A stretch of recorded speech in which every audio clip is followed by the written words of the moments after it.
Hello and welcome to Palace Intrigue. I am your host, Mark Francis. Meghan Markle's mildly anticipated Confessions of a Female Founder podcast with Lemonada Media launches tomorrow. The 8-part series will feature conversations with female founders and friends who will share stories about the ups and downs they faced from starting a company to selling it. Meghan will probably enjoy the breath of fresh air as everyone switches from criticizing her cooking show to criticizing her podcast. Meghan shared a lighthearted, if slightly awkward, moment with her mother, Doria Ragland, during an interview ahead of the official launch of her new lifestyle brand As Ever. As chronicled by New York Times food writer Julia Moskin describes Meghan's eye roll, Ms. Ragland said she still wasn't convinced that she needed a hand mixer of her own. She has a KitchenAid stand mixer at home in Los Angeles. The Duchess rolled her eyes at her mother, as daughters do. The As Ever brand launch is drawing attention for more than just its rapid sellout of artisanal fruit spread, flour sprinkles and crepe mix. Questions are now being raised about the integrity of the rollout and the company handling it, which could potentially overshadow the release of Meghan's mildly anticipated new podcast. The Daily Mail reports the sales and logistics of As Ever were outsourced to Snow Commerce, a Cincinnati-based e-commerce firm. Though it boasts an impressive client roster including Warner Brothers, HBO and NBC Universal, it also holds a 1-star rating with the Better Business Bureau, the United States' long-established consumer watchdog. In the fine print of the As Ever website, Snow Commerce is listed as solely responsible for all aspects of your purchase. And according to customer reviews, those aspects may prove problematic. Some consumers have accused Snow Commerce of charging for products that are either out of stock or, in their words, don't exist at all. One former customer warned, "Do not buy anything from any company that uses this joke of a company." Another wrote, "They are ridiculously bad," citing unfulfilled orders and radio silence from customer service. Complaints across Facebook and BBB platforms paint a consistent picture of delays and returned calls and general dissatisfaction. Adding to the controversy is speculation around the supposed sellout of Meghan's debut product line. While the Duchess proudly announces that the brand's shelves were empty and her heart was full, insiders in the marketing and retail space suggest the sellout may have been a strategic move, what one called a common marketing ploy. Showing that there is a sellout is very common for a new brand to fake demand, one industry source told Mail Online. It creates buzz and limits financial risk. There's no warehouse full of jam. What they'd likely done is preset a limited number of units, say 1,000 per product, to test demand. Once those sold out, they can use that data to decide how much to actually produce. If true, perhaps it's time for a confession of a female founder. In The Telegraph, George Chesterton reminds us the Duchess of Sussex is famously publicity shy, but she's managed to get out from under the duvet while dodging the massaged ranks of online haters to curate a shopping page of her favourite things. For someone who has previously talked up the sanctity of her right to privacy, this latest endeavour looks a bit like she's put her entire life up for sale. Chesterton writes, "At least she's compliant with her advertising regulations." Meghan shared the link to her collection with her 2.6 million Instagram followers on Monday. The Shop My Site is apparently for elite creators as a way for them to earn extras if a customer buys an item through a link they've shared, with handsome commissions of up to 30%. I'm sure this is exactly the kind of future the late Queen and Prince Philip were dreaming about as they watched their grandson walk her along the aisle of St. George's Chapel. Is Meghan an elite creator? Well, it's been a mixed bag so far. There's probably an actual mixed bag on the page if you look hard enough. The Duchess has unleashed a range of new businesses this year, from her new Netflix show with Love Meghan and lifestyle brand, the renamed As Ever, to yet another new podcast, Confessions of a Female Founder. The fact that the Netflix show has lousy ratings, although a hit in the Baltic states, and her previous podcast for Spotify was cancelled is neither here nor there. Perhaps the biggest concern for Meghan watchers is that she has apparently cross-promoted some of the items on her lifestyle brand with the 32 on her Shop My page, leading some critics to accuse her of monetizing the monarchy. Celebrity chef Jamison Stocks has delivered a sharp critique of Meghan Markle's cooking technique, taking particular aim at a moment in which the Duchess of Sussex was filmed using the back burners of her stove instead of the front. Honestly, I find it hard to understand why she would choose the back hob to cook on when the front one is available, especially since she's positioned right over the food.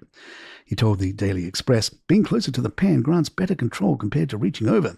Stocks, who has helmed Michelin-starred kitchens and is an ambassador for the King's Trust, allowed that one possible reason might be keeping the pan out of children's reach, but even then he said it seems like an odd method of cooking when stood there. The clip in question is believed to have been filmed in the Duke and Duchess's Montecito home rather than the rented house scene in her Netflix series, and Stocks didn't stop at stove placement. What Meghan demonstrates is quite fundamental, and I find it rather dull and unrealistic. Though With Love Meghan drew significant viewership, landing in Netflix's global top 10, Stocks argued that it failed to show Meghan at her most compelling. I genuinely feel that Netflix missed an opportunity here. Viewers appreciate seeing Meghan's human side, like her demeanour during the Grenfell tragedy, hands-on and helping. Not in a rented house in a beautiful designer outfit, baking cakes. It's just not real life with the cost of living crisis. The last time I discussed this topic, I faced a significant amount of criticism, but I also received a tremendous amount of support and affection. Looking ahead to the newly announced second season, Stocks said he'd like to see something with her fun and natural side, adding, "I find it hard to watch the current programming. It feels quite awkward and fake. We hate to tell Mr. Stocks that the second season has already been filmed. Perhaps Mr. Stocks will enjoy Meghan's mildly anticipated new podcast." More about it in just a moment. Ever notice how the villains often steal the show? All this week, 5 Daily Trivia Questions celebrates these scene stealers with a special Villains Week event. Host Mark Ellison will take you on a journey through the fascinating world of antagonists, from the methodical Hannibal Lecter to the magical Maleficent, the calculating Moriarty to the chaotic Joker. Each day brings 5 new questions about the characters that push our heroes to their limits and sometimes make us question which side we're really on. Whether you're a pop culture expert or just appreciate a good antagonist, Villains Week offers something for everyone. It's the perfect blend of entertainment and education that 5 Daily Trivia Questions is known for. It's Villains Week on 5 Daily Trivia Questions, available wherever you get your podcasts, like this one, because sometimes it's good to be bad. Lady Gabriella Kingston has taken on a poignant new role as she continues to navigate life following the tragic loss of her husband, Thomas Kingston, last year. In a move that further signals the support of King Charles and the wider royal family, Lady Gabriella has been named patron of Restore the Music, a UK charity dedicated to promoting music education among young people. The daughter of Prince and Princess Michael of Kent, Lady Gabriella has long held a deep connection to music, both as performer and advocate. Speaking about her appointment, she said, "Music can do so much to help build confidence, imagination, and social skills, all of which are, I believe, essential to learning."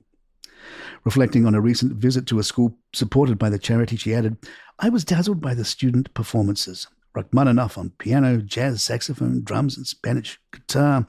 They transported us to another place far from a school classroom. What a stunning snapshot of talent, teaching, and world-class instruments funded by Restore the Music." The royal family has quietly rallied around Lady Gabriella in the months since her husband's sudden death.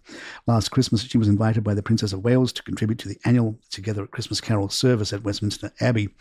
Drawing on her background as a singer-songwriter, Gabriella helped bring together a program that included students from Restore the Music who performed outside the Abbey. Speaking of music, King Charles played a carrot recorder at a musical reception at Buckingham Palace as part of a celebration of grassroots music organisations across the UK with a healthy dose of vegetable-themed whimsy. The reception was held to spotlight the importance of music in building community and nurturing the next generation of musical leaders. And who better to lead the charge than the London Vegetable Orchestra, whose instruments are as organic as their melodies. The King gamely joined in performing Twinkle Twinkle Little Star on a carrot recorder, especially crafted for the occasion. The palace, clearly unable to resist the opportunity, described the ensemble's offering as a spudtacular performance of Lettuce Bean by the Beatles. One imagines the royal press office has never had so much fun. Opera soprano April Coelho Audinger reported that the king was entirely in the spirit of the event, joking afterwards that he hoped the carrots would be eaten because he wouldn't want any food to go to waste. And there you have it. If you'd like to email us, our address is thepalaceentry@gmail.com. Please follow us on Spotify, Apple, or the app of your choice. And don't forget Villains Week on 5 Daily Trivia Questions this week. I'm Mark Francis. My thanks to John McDermott. This is Palace Intrigue, and good times.